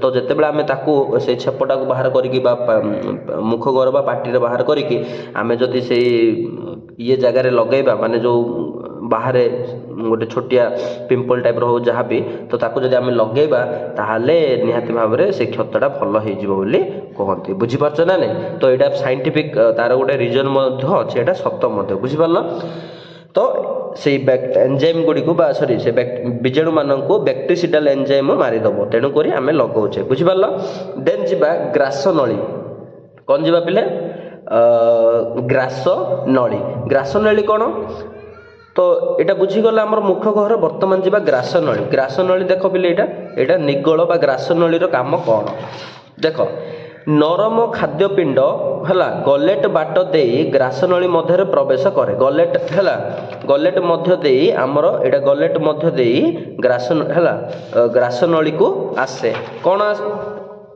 खाद्य आसे एठे कौन सी प्रकार खाद्यर हजम हुए ना ये खाद्यर हजम किसी हेनी ग्रास नलीर पुरसरण बा पेरिस्टालिसिस द्वारा खाद्य पाकस्थली में पहुँचे है सी कौन कर खाद्य पुरसरण बा पेरिस्टालिसिस द्वारा खाद्य पाकस्थली में पहुँचो पाकस्थली में पहुँच मुझे ये आम दुईटा बाट अच्छी से बाटटा बंद हो आउ यही बाटे ही से खाद्य आसो यहाँ आम श्वास नलीटा बंद हो से यही पटे ही आसो बुझेगा खाद्य नली पटे खाद्य देकी पाकस्थली को आसो ग्रास नलीर काम होची एतिक बुझेगा ना देन पाकस्थली संपर्क में पड़िया पाकस्थली कौन करे पाकस्थली कांथरे रही पेशीगुड़िक बारंबार संकोचन प्रसारण द्वारा खाद्यपिंडर बड़ खंड गुड़िक भांगी अति सूक्ष्म खंड में परिणत हुए पाकस्थली जो वाल अच्छी है यहाँ पाकस्थली आमर ए पाकस्थलीटा जो मांसल पिंडर या गोटे तार वाल ना नहीं तो सेटा वाल तार मांसल वाल अच्छी से मांसल वाल कौन हम ना संकोचन प्रसारण हेले है पेशीगुड़िक संकोचन प्रसारण हेले खाद्यपिंडर बड़ माने बड़ खंड गुड़िक भांगिकी सूक्ष्म खंड में परिणत हुए एवं पाकस्थली निःसृत पाचक रस गैस्ट्रिक जूस खाद्य सहित मिसी यह एक प्रकार तरल मंड बा चाइम रे परिणत करे से पाचक रस बाहर है पाकस्थली निर्गत पाचक रस जोड़ा कहे गैस्ट्रिक जूस बाहर है से गैस्ट्रिक जूस फल से तरल मंड ताकू गोटे लिक्विड टाइप अर्धतरल टाइप करदेव ठीक अच्छे एवं लवणाम्ल माने हेसिएल पाकमंड को अम्लात्मक करने सहित जीवाणुनाश करे एवं हेसिएल कौन कर से जो खाद्य पदार्थ आमर रहा मंड हिसाब से तरल मंड हिसाब से तरल मंड को ना तार अम्लीय गुण टिके बढ़ाइब है हेसिएल गोटे अम्लटा है तो सी अम्लीय करैला एवं ता देह जी जीवाणु अच्छे ताकू नाश कराइब ठीक अच्छे देन पाचक रसरे दुई प्रकार एंजाइम थाए आम जाचे पेप्सिन आउ लाइपेज तो पेप्सिन लवणाम्ल माध्यम सक्रिय हुए पेप्सिन सी जो माने क्षरण होता निर्गत होता है गैस्ट्रिक जूस जो बाहर है गैस्ट्रिक ग्लैंड रु सी कौन करे पिले ना पेप्सिन कौन कर ना से इनएक्टिव थी माने निष्क्रिय होते बेले लवणाम्ल आसो लवणा हेसिएल निर्गत हम से हेसिएल उपस्थिति रे एक्टिव हम माने सक्रिय हम पेप्सिन है तो पेप्सिन सक्रिय हुए और प्रोटीन खाद्य को प्रोटीओजेस और पेप्टोन रे परिणत करे है पेप्सिन लवणाम्ल रे सक्रिय हुए पेप्सिन है माने हेसिएल परिवेश रे सी एक्टिव हम आउ प्रोटीन खाद्य को पेप्सिन कौन कर ना प्रोटीन खाद्य को प्रोटीओजेस है पेप्टोन रे परिणत कर से प्रोटीन खाद्य को कौन कर कन्वर्ट कर सरलतर रूप में बुझेगा सरलीकृत कर किए ना पेप्सिन महाशय से रिलीज है बेले इनएक्टिव थे मान निष्क्रिय थे किंतु हेसिएल परिवेश रे सक्रिय हो बुझीपारछ एवं से प्रोटीन खाद्य को कन्वर्ट करेंगे सरलीकृत प्रोटीओजेस आउ पेप्टोन रे बुझीपारल एठारे अल्प परिमाणर लाइपेज थिबारु स्नेहसार खाद्यर हजम आरंभ होता है तो आमर ये लाइपेज क्षरण हो किंतु माने पाकस्थली लाइपेज क्षरण होते किंतु अल्प परिमाण लाइपेज क्षरण होगा हेतु आमर स्नेहसार संपूर्ण ये कौन हम ना हजम हेनी अल्प हजम माने हजम प्रक्रिया स्टार्ट हो किंतु संपूर्ण हो नथिबो कॉन्सेप्ट क्लियर पिले नेक्स्ट देख लिखाई पुष्टिसार खाद्य को पेप्सिन नामक एंजाइम कन्वर्ट कर कौन ना प्रोटीओजेस पेप्टोन किंतु मन रखियो अम्लीय परिवेश होता पड़ो अर्थात ता सहित पेप्सिन सहित हेसिएल महाशय हाइड्रोक्लोरिक एसिड रहिबे निहाती भाव में बुझीपारछ एवं स्नेहसार जातीय खाद्य लाइपेज उपस्थिति में फैटी एसिड रे परिणत हम ग्लिसरीन दब ठीक अच्छे एबे वर्तमान पढ़ा ग्रहणी ग्रहणी बेले मुझे देख ଏଇଟା ଆମର ଯେଉଁ ରହିଲା ପାକସ୍ଥଳୀ ତାର ଜଷ୍ଟ ତଳଟା ଏଇଟା ହେଉଛି ଆମର ଗ୍ରହଣୀ ହେଲା। ତ ଗ୍ରହଣୀ ଆମର କ'ଣ, ଗ୍ରହଣୀ କ୍ଷୁଦ୍ରାନ୍ତର ଗ୍ରହଣୀ ଠାରେ ଦେଖ କ୍ଷୁଦ୍ରାନ୍ତର ଗ୍ରହଣୀ ଠାରେ ଯକୃତରୁ କ୍ଷରିତ ପିତ୍ତ ଓ ଅଗ୍ନାଶୟରୁ କ୍ଷରିତ ଅଗ୍ନାଶୟ ରସ ଯଥାକ୍ରମେ ଖାଦ୍ୟରେ ଆସି ମିଶେ। ମୁଁ ତୁମକୁ କହିଥିଲି ଏଇଟା ହେଉଛି ଯକୃତ, ଯକୃତରୁ ଆମର ପିତ୍ତ ରସ ଆସିବ ଏବଂ ଅଗ୍ନାଶୟରୁ ଅଗ୍ନାଶୟ ରସ ଆସିକି ହେଲା ଆମର ଗ୍ରହଣୀରେ ଏଣ୍ଟର କରିବେ ହେଲା। ଏଇଠି ଗୋଟେ ନଳୀ ଦେଖ ଏଇଠି ଅଛି ବ୍ଲାକ୍ କଲର ଦେଖିପାରୁଥିବ, ଏ ଗ୍ରହଣୀରେ ଏଣ୍ଟର କରିକି ଖାଦ୍ୟରେ ମିଶିବେ ଏ ଦୁଇଟା ରସ, ପିତ୍ତ ରସକୁ ଅଗ୍ନାଶୟ ରସ। ବୁଝିପାରିଲ ପିଲେ? ଦେଖ ତ ଗ୍ରହଣୀରେ କ'ଣ ହୁଏ ନା କ୍ଷୁଦ୍ରାନ୍ତର ଗ୍ରହଣୀ ଠାରେ ଯକୃତରୁ କ୍ଷରିତର ପିତ୍ତରସ, ଯକୃତରୁ ଯେଉଁ ଆସେ ପିତ୍ତରସ ବା ଆମେ କହିବା ଲିଭରରୁ ଯେଉଁ ପିତ୍ତରସ ଆସେ ଏବଂ ଅଗ୍ନାଶୟରୁ ଅଗ୍ନାଶୟ ରସ ଆସିକି ଯଥାକ୍ରମେ ଖାଦ୍ୟରେ ଆସି ମିଶେ ଏବଂ ପିତ୍ତରେ କୌଣସି ଏନଜାଇମ୍ ନଥାଏ। ବୁଝିପାରୁଛ? ଯେଉଁ ଆମ ପିତ୍ତରସ ହେଲା ଆମର ଯେଉଁ ଦେଖ ଯକୃତରୁ ଯେଉଁ ପିତ୍ତରସ ବାହାରୁଛି ହେଲା ସେଥିରେ ଆମର କିଛି ଏନଜାଇମ୍ ନଥାଏ। ଏଥିରେ ଥିବା ପିତ୍ତ ଲବଣ, କିନ୍ତୁ ଗୋଟେ ଲବଣ ସଲ୍ଟ ଥାଏ, ପିତ୍ତ ଲବଣ ଖାଦ୍ୟର ଅମ୍ଳତ୍ୱ ଦୂର କରେ। ମାନେ ଖାଦ୍ୟରେ ଯଦି ଅମ୍ଳତ୍ୱ ସେ ଅଧିକା ଥିବ ତାହେଲେ ପିତ୍ତ ଲବଣ ପିତ୍ତରସରେ ଥାଏ, ସେ ପିତ୍ତ ଲବଣ ଅମ୍ଳକୁ ଦୂର କରିବ। ତମେମାନେ ଜାଣିଛ ଆମର ଯଦି ଅମ୍ଳତ୍ୱକୁ ଆଉ ଖାରପଣକୁ ବା ଖାରିଆକୁ ବା ଆମେ କହିପାରିବା ବୁଝିପାରୁଛ ନା ନାଇଁ, ଅମ୍ଳ ଆଉ ଖାରିଆକୁ ଯଦି ଇଏ ବାଲାନ୍ସ କରିବ ତାହେଲେ ଲବଣ କରିପାରିବ। ଓ ସ୍ନେହସାର ଜାତୀୟ ଖାଦ୍ୟର ଅବଦ୍ରବୀକରଣ ହେଲା ଇମଲସିଫିକେସନ୍ କରାଇଥାଏ। ଇମଲସିଫିକେସନ୍ ହେଲା, ଇମଲସିଫିକେସନ୍ ମାନେ କ'ଣ ବା ଅବଦ୍ରବୀକରଣ ମାନେ କ'ଣ ମୁଁ କହିଦେଉଛି ନା ସ୍ନେହସାରଟା ଆମର ଜାଣିଛ ଯେତେବେଳେ ସିଏ ସ୍ନେହସାର ଲାଇପେଜ୍ ହେଲା ଏନଜାଇମ୍ର ଉପସ୍ଥିତିରେ ଫ୍ୟାଟି ଆସିଡ୍ ବା ଗ୍ଲିସେରଲ୍ରେ ପରିଣତ ହେଉଛି ବା ଆମେ କହିପାରିବା ସେ ଯେତେବେଳେ ପାକସ୍ଥଳୀର ହେଲା ଏଣ୍ଡ ପଏଣ୍ଟ ସିଏ କ'ଣ ହୁଏ ନା ଠିକ୍ ସେ ହଜମ ହୁଏନି, ସ୍ନେହସାରର ହଜମ ଆରମ୍ଭ ହୋଇଥାଏ କିନ୍ତୁ କମ୍ପ୍ଲିଟ୍ ସେ ହଜମ ହୋଇନଥାଏ। ତ କମ୍ପ୍ଲିଟ୍ ହଜମ କରିବା ପାଇଁ ଏଇଠି ଆମର କ'ଣ ହୁଏ ନା ସ୍ନେହସାର ଜାତୀୟ ଖାଦ୍ୟର ଅବଦ୍ରବୀକରଣ ମାନେ ଆହୁରି ଛୋଟ ଛୋଟ ଟୁକୁଡ଼ା ହେଇଯାଏ, ଅର୍ଥାତ୍ ପୁରା ସରଳତର ହେଇଯାଏ, କମ୍ପ୍ଲିଟ୍ ହଜମ ହୁଏ କହିପାରିବା ସ୍ନେହସାର ହେଲା ଆମର ବାଇଲ୍ ସଲ୍ଟ ଯୋଗୁଁ। ବୁଝିହେଲା? ବା ପିତ୍ତ ଲବଣ ଯୋଗୁଁ କମ୍ପ୍ଲିଟ୍ ସେ ଡାଇଜେଷ୍ଟ ହୁଏ ବା ଆମେ କହିପାରିବା ସରଳୀକୃତ ହୁଏ ହେଲା। ଅବଦ୍ରବୀକରଣ ସେଇ ପ୍ରୋସେସକୁ କୁହାହେଉଛି ଇମଲସିଫିକେସନ୍ ବୋଲି କୁହାହେଉଛି। ବୁଝିହେଲା? ଦେଖ ସ୍ନେହସାର ପିତ୍ତ ଲବଣର ଉପସ୍ଥିତିରେ ଅବଦ୍ରବୀକରଣ ହୁଏ। ବୁଝିହେଉଛି ନା ନାଇଁ? ବୁଝିପାରିଲ ଇମଲସିଫିକେସନ୍ ମାନେ କ'ଣ? ଦେନ୍ ଆସିଲା ଅଗ୍ନାଶୟ ରସରେ ଥିବା ବିଭିନ୍ନ ଏନଜାଇମ୍ ଦ୍ୱାରା ଗ୍ରହଣୀରେ ନିମ୍ନ ପ୍ରକାରର ଖାଦ୍ୟ ହଜମ ହୁଏ।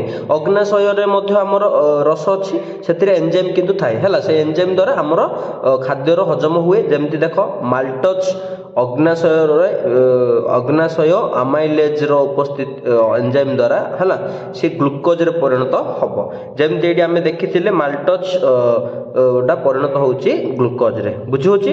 ତ ଏଇଟା ଆମର ଫାଇନାଲ ଷ୍ଟେଜରେ ଆମେ ହେଲ୍ପ କରେ ପିତ୍ତରସରୁ ବାହାରୁଥିବା ହେଲା ଏବଂ ଆମେ ପିତ୍ତରସ ମାନେ ଯକୃତ ଆଉ ଆଗ୍ନାଶୟରୁ ବାହାରୁଥିବା ଏନଜାଇମ୍ କିମ୍ବା ଯକୃତରୁ ଯେଉଁ ପିତ୍ତରସ ବାହାରେ ସେଥିରେ ତ ଏନଜାଇମ୍ ନଥାଏ କିନ୍ତୁ ଆଗ୍ନାଶୟରୁ ଯେଉଁ ଆଗ୍ନାଶୟ ରସ ବାହାରେ ସେଥିରେ ମାନେ ଏନଜାଇମ୍ ଥାଏ। ବୁଝିହେଉଛି ନା ନାଇଁ?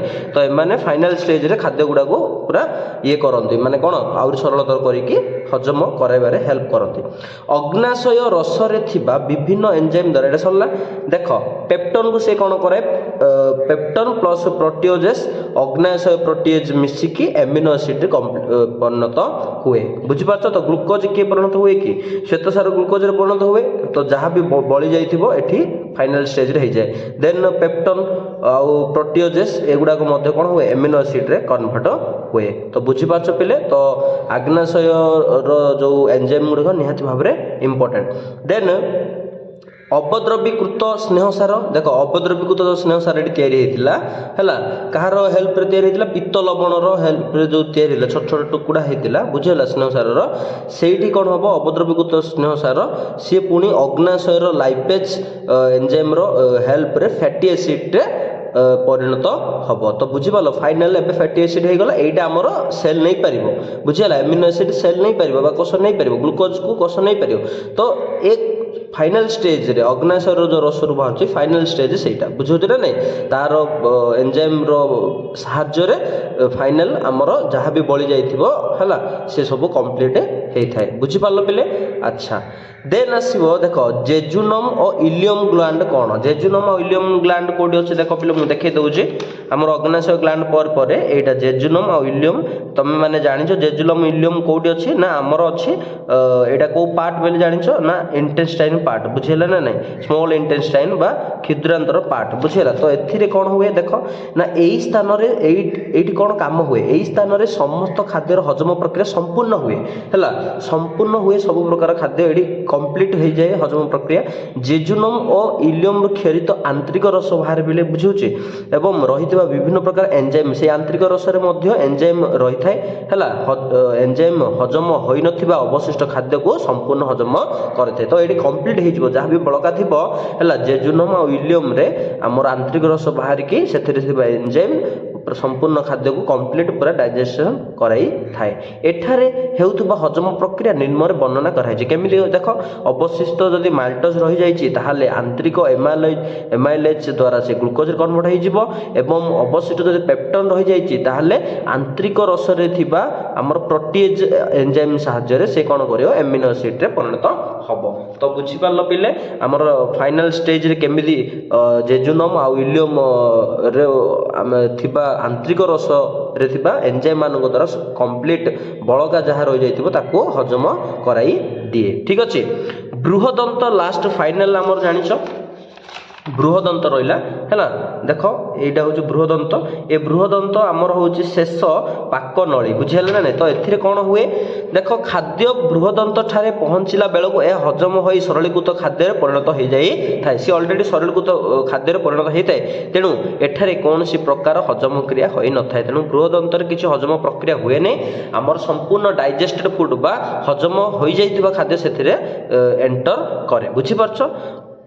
अवशोषण कौन आब्जर्पशन देखा एबे आमर खाद्य पूरा कंप्लीट हजम हो गला देन कौन हो देख अवशोषण बा आब्जर्पशन माने कौन ना समस्त सरलीकृत खाद्य विटामिन धातव लवण जल इत्यादि समस्त सरलीकृत खाद्य विटामिन धातव लवण जल ये सरलीकृत हवा दरकार नहीं कारण से अणुगुड़िक एत क्षुद्र दे से डायरेक्ट सेल भीतर को पलि पारे कि सरलीकृत खाद्य किंतु जटिल खाद्य सरलीकृत है ही जापर बुझीपारछ ना तो समस्त सरलीकृत खाद्य विटामिन धातव लवण जल इत्यादि आहार नलीर कांथ बाट देई हला रक्त मध्य को प्रवेश करने प्रक्रिया को अवशोषण कहुआ आहार नलीर कांथ बाट देई से माने ए जो आहार नली रही बुझीगला ना नहीं से माने ये हजम हो गले हजम होला परे से माने कौन करे पूरा स्मॉल मॉलिक्यूल्स हो जिबे ना तो से माने आहार जो अच्छी आमर एटा होची नलीटा है ये नलीटा ए नलीर आमर तार स्मॉल रंध्र सब थी वाल देकी से माने कौन करिए आमर ब्लड रे जाइकरी मिसिबे बुझीपारछ ना नहीं से कोटी जाई मिसिबे ब्लड रे जाई मिसिबे तो सेटा को आमे कौन कहबा पिले हाँ सेटा को कहे अवशोषण बुझे देख यही प्रक्रिया निष्क्रिय अवशोषण द्वारा होता है दीटा अवशोषण दुई प्रकार निष्क्रिय अवशोषण आउटा सक्रिय अवशोषण है निष्क्रिय माने पैसिव ट्रांसपोर्ट सक्रिय माने एक्टिव ट्रांसपोर्ट द्वारा होता है केमिति देख मुख गहर खाद्य पदार्थ अवशोषण हुए नहीं मुख गहर माने आमर पार्टी रे अवशोषण हुए नहीं बुझेला मुख गहर हेनी किंतु ये आसला पर यही पटू जहाँ भी यही अंश गुड़ाक आमर खाद्यर अवशोषण हो पार बुझीपाल कि मुख गहर हम ना किंतु केतेक औषधर अवशोषण होता है किंतु किछि मेडिसिन्स आमे मुख गहर अवशोषण होता है माने डायरेक्ट सेटा आमर ब्लड रे मिसी पारिबो एठू अवशोषण होइकी जाइकी ब्लड रे मिसी पारिबो बुझिपारछ तो सेटा से कहिछि सेही परि पाकस्थली रे हला आस्प्रिन परी केतक औषध सुरासार इत्यादि अवशोषण होता है पाकस्थली रे मध्य होता है बेले है पाकस्थली रे मध्य किछि कौन होता है ना अवशोषण होता है आमर सुरासार किछि मद जो आम आल्कोहल नौचे एवं आस्प्रिन नामक गोटे मेडिसिन है औषध यहाँ आमर पाकस्थली रे माने सेठू आमर जाइकी से ब्लड रे मिसिबार माने सक्षम होता है बुझिपारछ तो सुरासार इत्यादि अवशोषण होता है मनीष शरीर आवश्यक हेउथुबा समस्त प्रकार सरलीकृत खाद्य पदार्थर अवशोषण प्रक्रिया मुख्यतः क्षुद्रांतर होता है देख ना। तो सी जेनराली जो कहला मुझे तो ओभराली से कही खाद्य नली होता है किंतु आमर से कही मनीष जहाँ खाऊँ मैक्सिमम खाद्य पदार्थ आमर क्षुद्रांतर अवशोषण होता है। यहाँ मन रखियो पिले मैक्सिमम क्षुद्रांतर होता है। आ पार्टी रे कौन कौ मेडिसिन केतेटा मेडिसिन होता है कहगला एवं पाकस्थली कौ मैंने हुए ना अल्कोहल बा सुरासार हुए एवं किसी आस्प्रिन नामक मेडिसिन हुए एवं मैक्सिमम आमर कौटी हुए खाद्य अवशोषण बा आम कहीपर सरलीकृत है खाद्य जाकि ब्लड रे तो मिसे ना ये आमर हुए कौटी हुए ना क्षुद्रांतर हुए अर्थात क्षुद्रांतर वाल रु से माने बाहर को जाइकी ब्लड रे मिसंती कही पारिबा बुझिपारछ बा अवशोषण हुए। देन आसला बृहदंतर रे जल और केतेक इलेक्ट्रोलाइट रो अवशोषण होता है। बृहदंतर कौ मैंने अवशोषण होती किसी इलेक्ट्रोलाइट देख यहाँ बृहदंत इलेक्ट्रोलाइट होता है। इलेक्ट्रोलाइट माने जमती मु कहली पोटासियम मैग्नेशियम सोडियम है आयरन एगुड़ाक सब पिला इलेक्ट्रोलाइट है एगुड़ाक इलेक्ट्रोलाइट आम कहीपर तो एगुड़ाक ये आमर कौन हुए ना अवशोषण हुए अर्थात एगुड़ाक बृहदंतर ही जाइकी आमर ब्लड रे मिसंती है इलेक्ट्रोलाइट माने बुझिपार पिले। एबे जीवा आत्मीकरण माने कौन ठीक अच्छे आमर खाद्य सरलीकृत होकर अवशोषण हो गला अर्थात ब्लड रे मिसीगला एबे आत्मीकरण एसिमिलेशन माने कौन बुझिबा।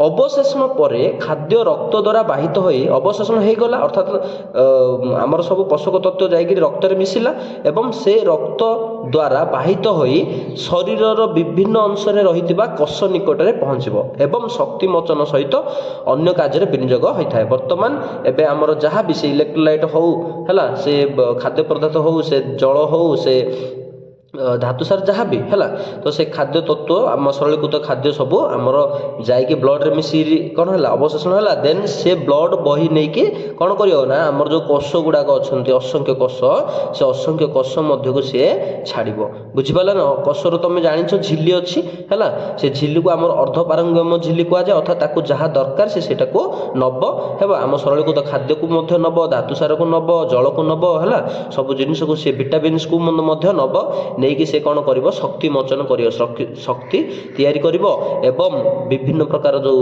माने सेलुलार वर्क रही कोष मध्य विभिन्न प्रकार अन्य कार्य रही से विनियोग कर तो सहीटा को आमर कहूचे आत्मीकरण। तुमको पचार आत्मीकरण क्या कहुए तो सरलीकृत खाद्य जिते बड़े रक्त रे सरलीकृत खाद्य पदार्थ है जल धातुसार आदि को रक्त कौन करे ना रक्त बहिकी आमर कौन कोष मान जगाई थाए एवं कोष ताको व्यवहृत करी शक्ति मोचन और अन्य तार विनियोग लगाई थाए बुझेगा एमती कह तो सीटा को आम कौन कहे आत्मीकरण बोली कहे बुझिपार पिले आत्मीकरण माने कौन।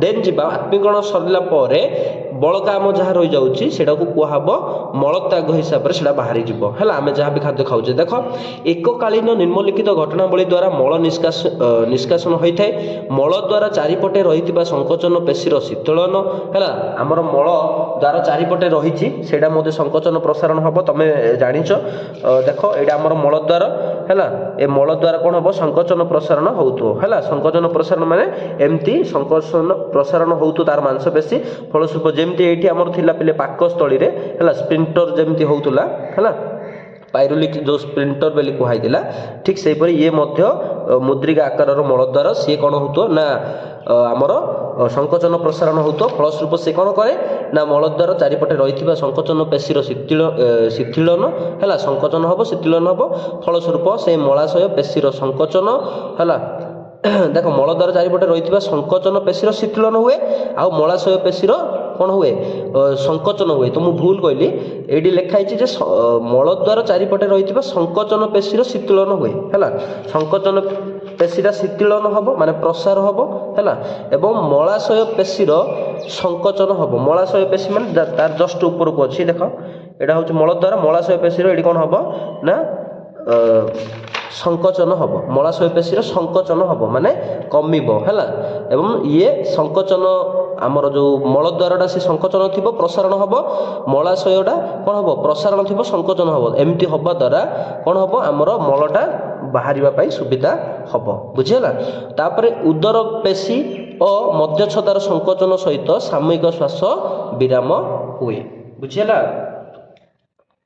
तो ये भाव में आमर मलत्याग कौन करे उदर बेसी आ मध्यछदा यहाँ आमर है देख उदर बेसी यहाँ आमर मध्यछदा है यहाँ संकोचन प्रसारण होता है फलस्वरूप आमर जो रहा माने कौन मल गुड़ाक अदरकारी जिनस गुड़ा से कौन करे ना मलद्वार दे बाहर को छाड़ी दे थाए बुझीपार पे कम्प्लीटली एबे किसी गोटे जिन अच्छी डिस्कस करदे मांस हजम करुवा एंजाइम कहीं आम पाकस्थली को हजम करे ना एबे आम जानूचे आम मांस खाऊे मांस गुड़ा को हजम करदे से एंजाइम किंतु आमर जो पाकस्थली रही से पाकस्थली तो गोटे मांस ना से पाकस्थली को बा स्टोमाक को कौन पाई माने नष्ट करू नहीं से भी गोटे मांस एटा गोटे क्वेश्चन ना तो ये देखा देख पुष्टिसार हजम करुवा प्रोटीएज जातीय एंजाइम पुष्टिसार को किए पिले हजम कराए साहाय्य करे ना कौ एंजाइम बल हुए ना प्रोटीएज है जातीय एंजाइम निष्क्रिय अवस्था से क्षरित हुए है तो आम जाचे मांस गोटे पुष्टिसार जातीय खाद्य तो पुष्टिसार को जो एंजाइम कौन करे ना हजम कर साहाय्य करे सी हूँ आमर किए प्रोटीएज जातीय एंजाइम ये जिते बेले आमर माने निर्गत होउची हैला से आमर कहि पारे गैस्ट्रिक जूस रो हो किबा जे कोनसी ग्लैंड हो हैला तो गैस्ट्रिक जूस रे जिते बेले थाउ गैस्ट्रिक ग्लैंड जिते बेले आमर प्रोटीएज निर्गत होउची प्रोटीएज एंजाइम से निष्क्रिय हेकी थाउची पिले माने से किछ काम करि परिबोनी हैला तो निष्क्रिय अवस्था रे क्षरित हबो हैला क्षरण हैला बेले पाकस्थली रो अम्लीय परिवेश से जिते बेले पाकस्थली रे हेसिएल अम्ल निर्गत हबो हैला अम्लीय परिवेश रे ही से कोन ना सक्रिय हम है पाकस्थली अम्लीय परिवेश ही सक्रिय हम और पाकस्थली रे खाद्य पहुँचले साधारणतः एंजाइम क्षरण त्वरान्वित हो थाए है तो पाकस्थली रे जेते बेले खाद्य आसी पहुँचब पाकस्थली रे जेते बेले कौन हम ना पाकस्थली रे जेते बेले खाद्य पहुँचब सेते बेले ही आमर HCl हो किंबा आमर एंजाइम गुड़ाक क्षरण हम ता आगुरु हम ना तेणुक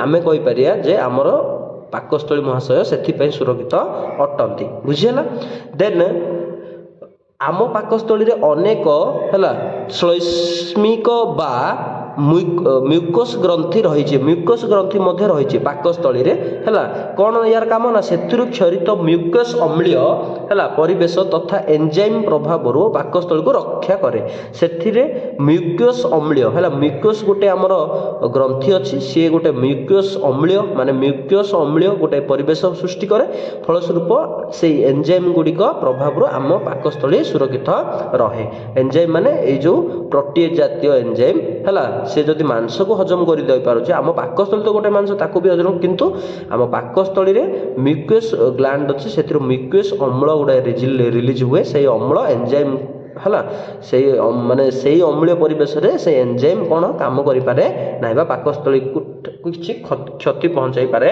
नहीं देन आसला पाकस्थली कोष मान मध्य निबिड़ बंधन जो सहजरे पेप्सिन पाकस्थली कांथ भीतर को पशि टिश्यू क्षय करें ना आ गोटे कथा ना कौन पाकस्थली जो पेप्सिन है जो सहजरे पेप्सिन आमर पेप्सिन कौन करे ना सहजरे ये मध्य गोटे आमर कौन ना पुष्टिसार को कन्वर्ट करने गोटे कौन आम एंजाइमटा तो ये महाशय किसी करें ये ना पाकस्थली कोष मैंने बहुत निबिड़ निबिड़ माने पाखापाखि पूरा कोष गुड़ा पूरा जाकी जुकी था फलस्वरूप से गोटे स्ट्रंग पूरा वाल क्रिएट करती तेणुक से सहजरे तार टिश्यू क्षय करपारती ना किए ना पेप्सिन एंजाइम जहाँकि से मांस को करदे पारे हजम किंतु आमर से करें तो विभिन्न ये तीन टा मुख्य मुख्य कारण है तुम बुझीपार आमर कौन मांस हजम करुवा एंजाइम आम पाकस्थली को हजम करें ना तो ये आमर सरी जाइए सबकि नेक्स्ट जहाँ अच्छी तुमपाई कार्य यहाँ गोटे परीक्षा पिले तुम स्कूल मानक